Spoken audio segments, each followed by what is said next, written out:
Amahoro y'Imana. Amahoro y'Imana. Yesu nashimwe. Ashimwe cyane. Karibu pastor.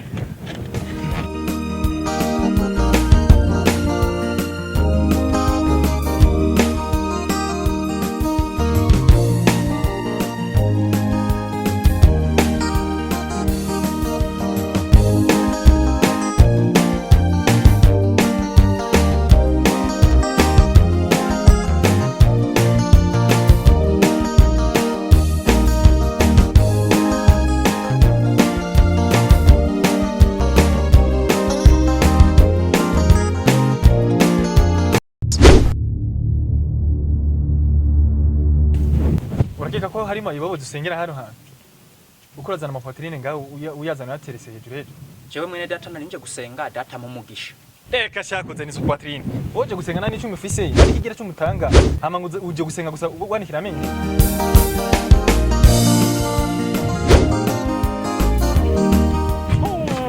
n'umunyagihugu nakorera sengani ku munsi munane mwene data aya senkani ntamaze imbere y'Imana reka Imana ni akiri biceri genda naya ni Imana ntiyeme this is what you want to use your life for. Karibu mfana sawa murakoze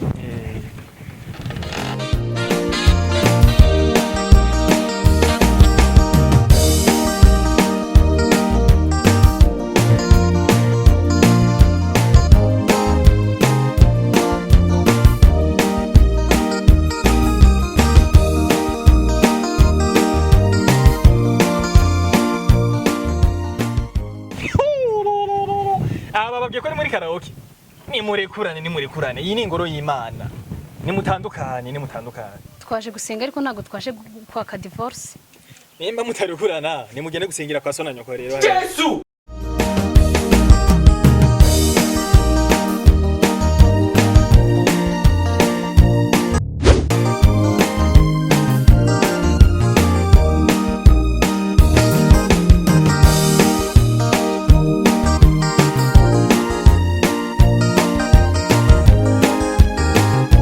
Haleluya.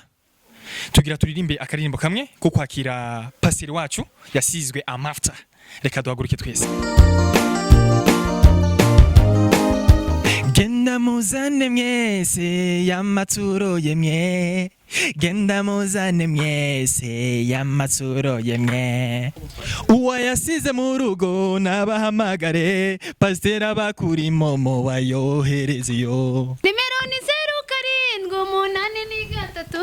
5 7 we urabizi neza kuko pasiteri ni mafuta pasiteri wacu yarasizwe amafuta y'uhoraho reka twakire pasiteri wacu mafuta ya dukoma amashi cyane ariko araza tumukomera amashi cyane pasiteri wacu mafuta pasiteri wacu yasizwe amafuta Yesu ashimwe cyane pastor reka tumwakire pasiteri wacu mafuta yahawe ijambo yasizwe amafuta n'Uwiteka karibu pastor Haleluya amen haleluya amen Imana nihimbazwe cyane amen cyane uyu munsi zakubyuka hari ikintu Imana yambwiye haleluya hari icyo ndiko ndababonamo shengero ry'Imana ni muvyagire diakon protocol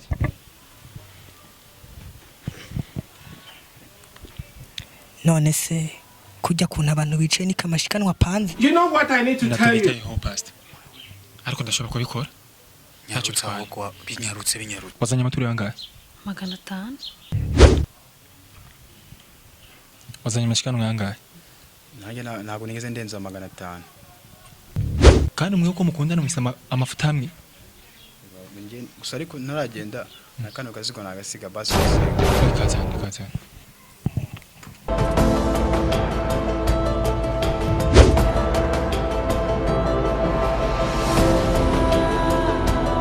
wazanye amashikanwa yangahe bibiri wazanye amashikanwa yangahe 5 mafuta amashikanwa 5 What? Oliva uwa 2 abwirizwa kuza imbere hanyuma uwa 5 diyako uwa 5 ruva tumwicarika hewe. You will move out of this house. Siti mbona umenga wo muhiyo ntebe. Yego kwe. Very easy ndavuga ubutumwa magaza. Kugira ejo azuzane 15.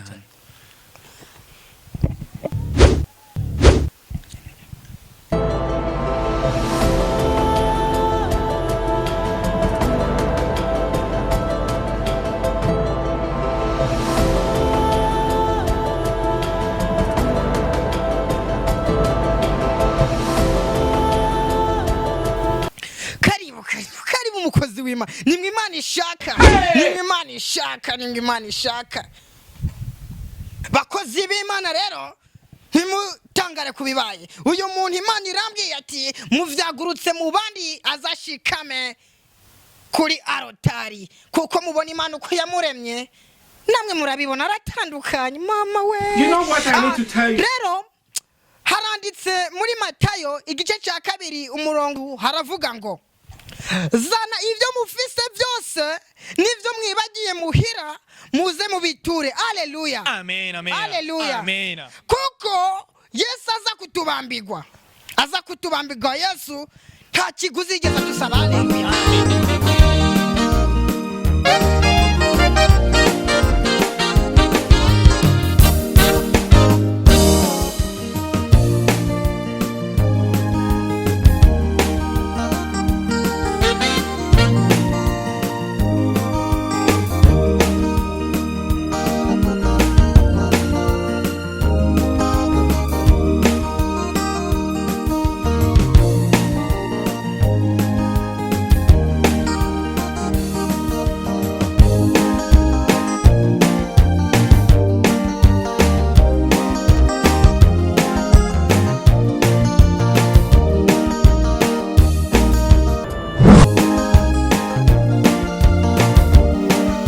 Rero have mumanure aya mashikanwa diakoni fasha kidogo. Mwami Yesu wakoze kuzana aba bantu batura amafaranga nubwo atari menshi cyane ariko no musi ako kunywa ni ako kujya umva Mwami Imana bakoreremo utuma imitima yabo ituma batanga every day. Watanze 5 ejo azozane 10 Mwami Yesu maze umuhogo wanje ukomeze waguke ko nkiri na muto kandi abandi bapastori ndaziba zaraje igirize vuba. Haleluya, Mina. Urakoze Mwami Yesu. Mugiye ama urugendo rwiza Imana ibane namwe.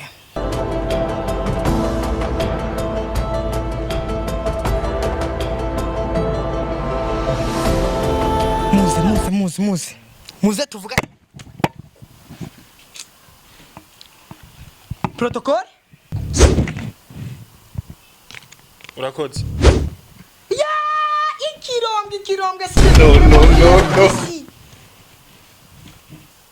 shiri kirombwa ha diakoni bibi ni vya mafuta amafuta ibirombwe ni vya mafuta.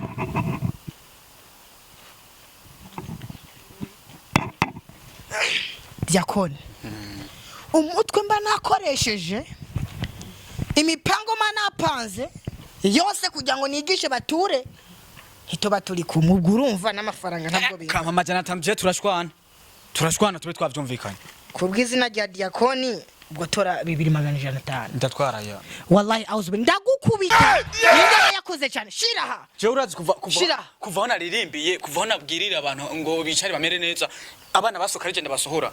Diakoni ndafise uburenganzira bwo kukwirukana shiraha ndakugenera ndashiramo igihombe shiramo ivyo 5 ndakwereka ndaguha shiramo 5 ndatuma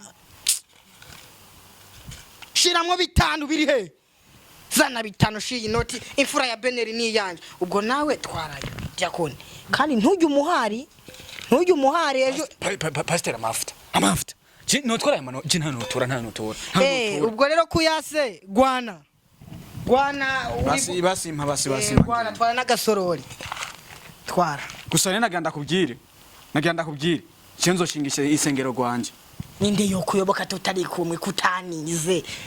Uraza abantu bose nije nabigishije kugira baze nga muri isengero nzobabwira ko ni genda shamva mu matwi Hey! Nkoni y'Imana irakuzira.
Shaura gezwa na maki.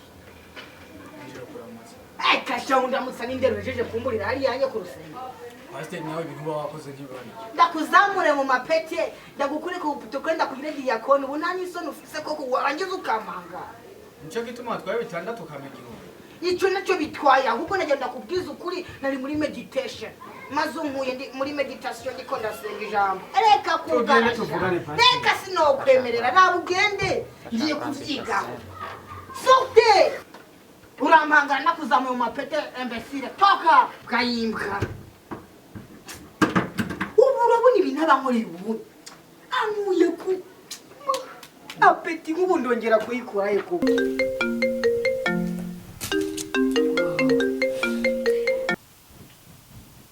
Oui. Hello. Eh. Hello, Pastor. Ndakumva mukozi w'Imana. Mfise ikibazo nashaka ko tubonana. Tubonane se ko ntari mu materane ari muhira ariko wonshikaho giye Pastor Mafta. Nta kibazo ndaza ndakureba. Okay, urahazi? Yego. Banguka umbwira ikibazo. Sha ndagikemeye mu izina rya Yesu Kristo. Ndaje. Yo.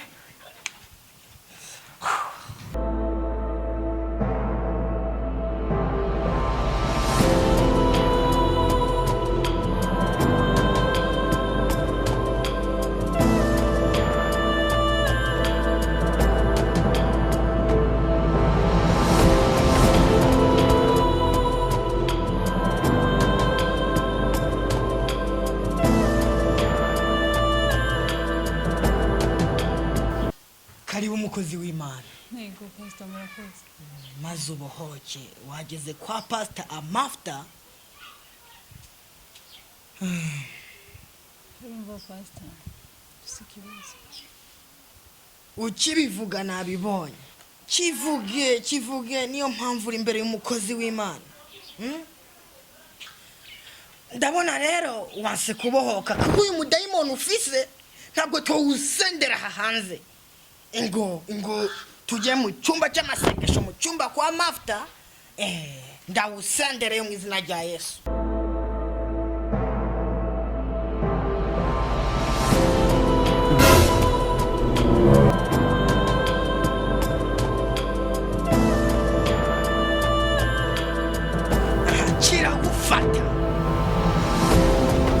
Kira gusunikira ku gitanda nk'uku nguku.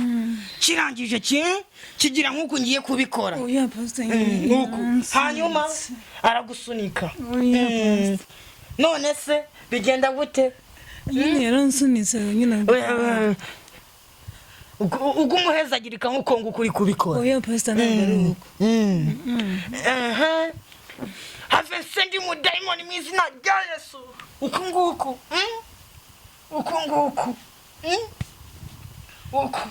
oya pastor suko byagenze nuko nyene nabikoze nagejejeho neza nuko oya uri kumva cyangwa narengeje ndawusenze mu izina rya Yesu ndawusenze Hey!